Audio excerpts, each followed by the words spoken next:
Chapter 12, Where I Found Joy.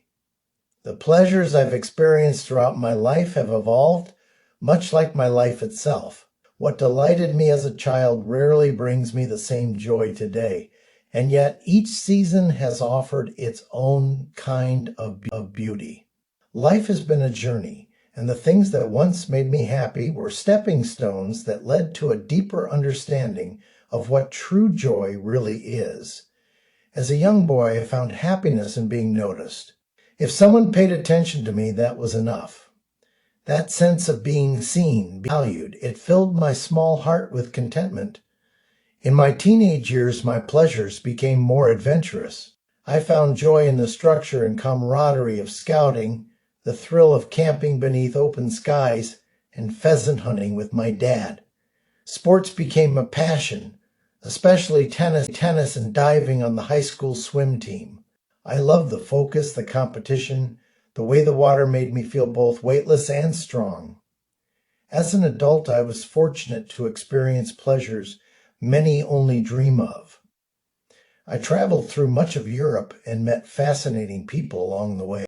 I skied the snow-covered slopes of the Kitzbühel Horn in the Austrian Alps and scuba dived in the waters off Mexico and Florida.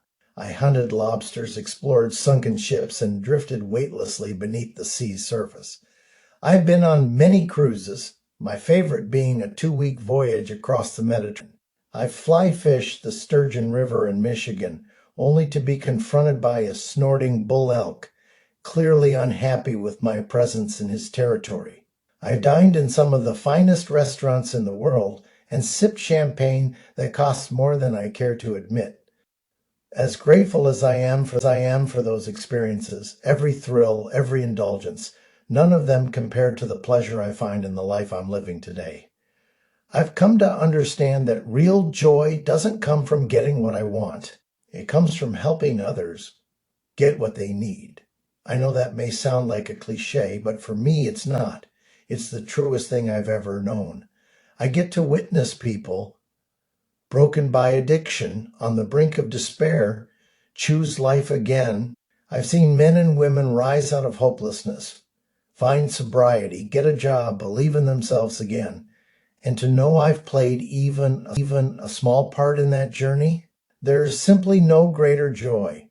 The work I do now gives me something that money, travel, and fine dining never could. The feeling that my life is useful, that I am useful, that my life, my whole messy, beautiful, broken, and redeemed life is worth living. And here's something I've thought about. If I were 30 years younger, in good physical, emotional, and spiritual health, and had all the money I'd ever need, I wouldn't want to be doing anything else. Not a thing. To be living this life and to be doing it alongside someone who loves me, well, it just doesn't get any better than this.